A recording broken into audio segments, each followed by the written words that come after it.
네, 안녕하셨습니까? 김 선생의 서울 이야기를 진행하는 강사 김효입니다. 이번 시간에는 안전하고 아름다운 한강 다리에 대해서 좀 생각해 보도록 하겠습니다. 사실 이제까지 한강 다리에 대해서는 아름답다기보다는 너무나 기능적인 면이 앞서 있어서 한강을 대표할 만한 아름다운 다리가 언뜻 떠오르지 않았던 게 사실이었습니다. 자, 그거에 비해서 다음 달이면 개통될 예정으로 되어 있는 바로 이 사진 속의 이 다리는 이제까지의 한강 다리의 모습과는 좀 다르게 교각 자체가 이렇게 좀 기울어져 있는 상태에서 다리 전체가 바로 이 로프웨이에서 바로 지탱되는 이런 비대칭의 사장교의 형태를 띠고 있어서 어떤 의미에서 이제까지의 다리와는 좀 다른 아름다운 미적인 부분을 대단히 중시한 다리가 아닐까 싶습니다. 자, 보시는 바로 이 월드컵 대교는 상암 월드컵 경기장 쪽에서 영등포구 양평동 쪽을 연계하는, 그래서 바로 그 옆에 성수대교의 그 번잡함을 분산시키는 다리로서 제2 성수대교라고도 불리우고 있는 것이 바로 이 다리가 되겠습니다.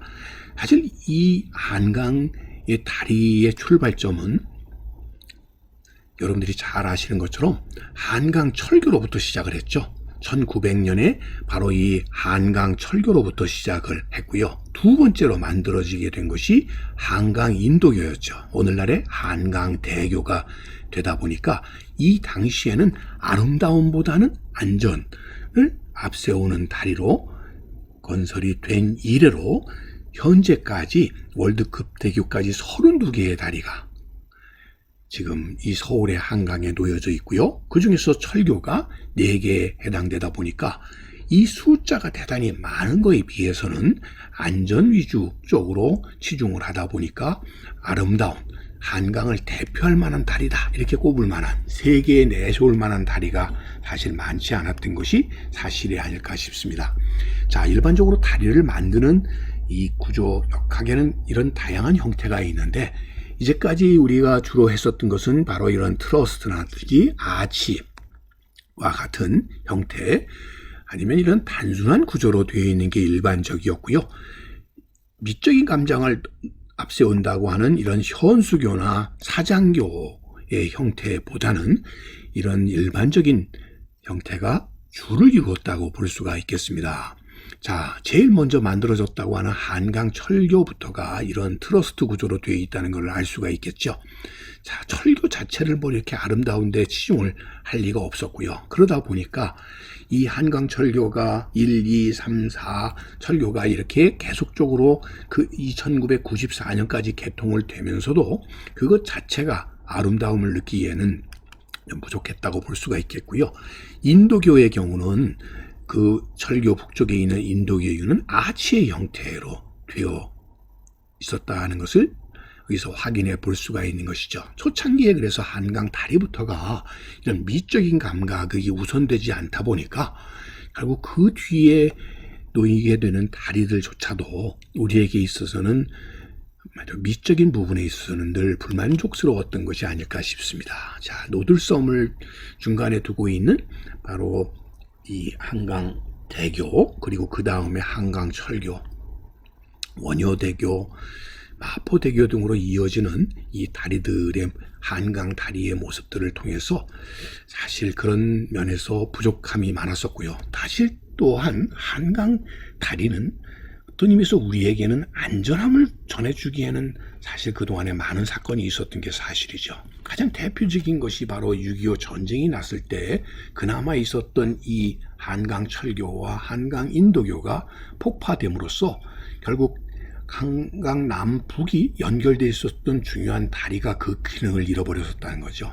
결국 일사후퇴 때는 이렇게 임시로 만드는 다리로 이렇게 절수를 할 수밖에 없었던 그런 의미에서 한강 다리의 역사는 이런 전쟁과 함께 결국 이렇게 훼손되고 그 기능을 잃게 되다 보니까 늘 한강 다리에 대한 안정성에 대한 트라우마가 있었고요.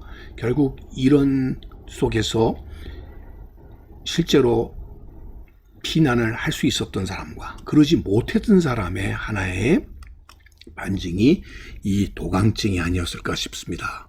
그러다 보니까 피치 못해서 피난을 못 갔던 사람들을 잔류파라고 부르고, 피난을 한 사람은 도강파라고 불려서 서로 그들의 소위 이념적으로 대립을 하게 하는 계기가 되었고요. 함부로 이 다리를 결국 신분이 확실하지 않으면 건널 수 없었다는 것 때문에 결국 이 한강 다리라고 하는 것이 이념의 대결의 하나의 상징이 되기도 했었던 것이죠. 자, 그런 중에 사실 큰 사고로서 저에게 있어서도 굉장한 트라우마로 다가오고 있는, 지금도 이 다리를 건널 때마다 그런 생각이 드는 대표적인 사건이 바로 이 올림픽 대교와 관련이 있습니다. 1989년도 11월에 개통이 된 88 올림픽 이후에 하나의 상징적인 다리로서 만들어졌던 것이 바로 이 올림픽 대교가 되겠는데요. 그 당시 저도 이 가까이에 살고 있어서 당시 이 한 올림픽 대교의 건설에 대해서는 늘 그 과정을 눈여겨보고 있었는데, 특히나 우리나라 최초로 콘크리트식의 사장교였다는 점에서 특히 이제까지의 한강 다리와는 사뭇 다른 아름다움을 지향했다고 볼 수가 있겠고요. 두 번째로 이 88m의 높은 주탑이 설치가 됨으로써 88 올림픽을 뜻했고, 여기로부터 24개의 케이블, 이것이 24회 서울 올림픽을 상징한다는 등 그 예술성이 대단히 우수했었던 것이 사실입니다. 자, 지금도 그런 우수함은 뒤에 롯데 월드 타워와 더불어 이 한강의 대표적인 아름다운 다리로 꼽을 수가 있을 텐데요. 바로 이 성화가 이렇게 타오르는 이런 철제 조형물이 더욱 그 아름다움을 높여주는데, 당시 이것을 이 주탑 꼭대기에 구조물을 올리는 과정에서 신욱구 헬기를 이용해서 작업이 벌어지게 되었고요. 이 광경은 당시에 TV로서도 실황 중계가 되었었죠. 자, 그 당시에 이 구조물을 연결했었던 케이블이 분리가 되지 않음에 따라서 결국 주탑에 올려놓긴 했지만 결국 부력을 잃었던 헬기가 결국은 이렇게 추락해서 결국 조종사를 비롯한 항공 관계자가 현장에서 쭉 목숨을 잃게 되는 사건이 벌어졌던 게 또한 이 올림픽 대교였었죠. 또 하나 기억나는 것은 여러분들이 잘 기억하실 이 한양 도읍 600주년이 되는 해였던 94년 10월 21일 성수대교 붕괴 사고가 되겠죠. 자, 그러다 보니까 이것은 바로 제 옆에 자리에 바로 같은 동료가 그날 이 다리를 건너오자마자 붕괴가 되면서 그 정말 숨막혔던 그 현장의 모습을 전해 들었을 때의 그 충격, 그 뒤에도 이 다리를 지금도 늘 건너다니고 있는 입장에서 볼 때 사실 한강의 다리라고 하는 것은 사실 저에게 있어서는 어떤 의미에서 안전, 한가에 대한 늘 이런 트라우마가 있었던 게 아닐까 싶습니다. 자, 그런 의미에서 이 한강의 다리는 물론 가장 중요한 것이 안전이어야 되겠고요. 그런 안전함 속에서 결국 우리 서울과 한강을 대표할 수 있는 아름다운 다리로 이어져야 되지 않을까 싶습니다. 자, 월드컵 대교가 준공되는 시점에 지금도 여전히 성화가 불타오르는 듯한 이 올림픽 대교를 바라보면서 이 아름다운 한강의 다리이면서도 정말 안전한 다리가 놓여지는 서울이었으면 좋겠다 하는 바람을 함께 여러분들과 나누면서 한강의 다리에 대해서 오늘은 꽃밭을 가꾸는 김 선생이 말씀드렸습니다.